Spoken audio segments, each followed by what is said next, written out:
आज मैं जिस चरित्र के बारे में बोलने जा रही हूँ उसके बारे में बहुत कम लिखा गया है, लेकिन कभी ध्यान से सोचना कि यह कितना महान चरित्र है।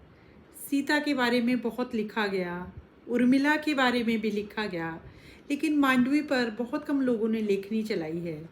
तो मैंने जब ध्यान से एक बार मांडवी के चरित्र के बारे में थोड़ा सा मंथन किया तो यह रचना ऐसे निकल कर आई जैसे मलाई में से माखन निकल कर आता है। मैं मांडवी रामायण की एक खामोश सा दर्द भरा किरदार। मेरी पीर न जाने कोई जग में, मुझे छोड़ गया वन में भरतार। मैं मांडवी रामायण का एक खामोश सा दर्द भरा किरदार। मेरी पीर न जाने कोई जग में, मुझे छोड़ गया वन में भरतार। मिला तो बनवास श्री राम को था, पर भोगा मैंने भी इसे, हुआ जिया मेरा तार तार। भाई संग धारे वलकल मेरे साजन ने भी, ऐसा भाई भाई का विलक्षण प्यार।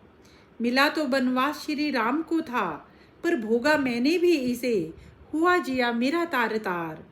भाई संग धारे वलकल मेरे साजन ने भी, ऐसा भाई भाई का विलक्षण प्यार।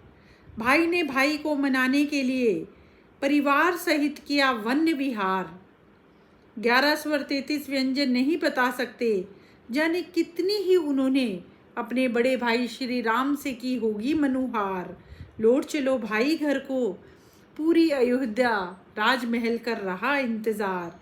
जनमत और नीति में से नीति का चयन किया राघव ने। पिता वचन निभाने का निभाया किरदार। नहीं माने जब रघुराई, तब खड़ाऊ सिर पर साजन ने लिए थे धार। ऐसे प्रिय भरत धरा पर सोए बिन राम के, मेरे चित्त में सम्मान है उनका बेशुमार। पर मेरे मन के एक कोने में एक रड़क सी करती है बसेरा। भाई प्रेम तो निभा गए साजन, पर दाम्पत्य जीवन का अस्त कर गए सवेरा। दीदी जानकी ने तो पति संग ही किया था वन गमन, मैं तो महलों में भी रही दीन सी। आता है ख्याल जहन में जब भी करने लगती हूँ मनन। मेरा भी बनवास था ये बरस 14 का, सांस पिया भरत का किया इंतजार। मैं मांडवी रामायण का एक खामोश सा दर्द भरा किरदार। तो मांडवी के बारे में जब सोचा तो यह रचना निकल कर आई, और मुझे लगा कि हमें कुछ ऐसे किरदारों के बारे में ज़रूर लिखना चाहिए जो कि मुख्य किरदारों के आगे कई बार गौण हो जाते हैं, जबकि उनका जो सहयोग होता है वह अवर्णनीय होता है। जरा सोच के देखिए, उर्मिला और मांडवी का त्याग क्या सीता के त्याग से कम था?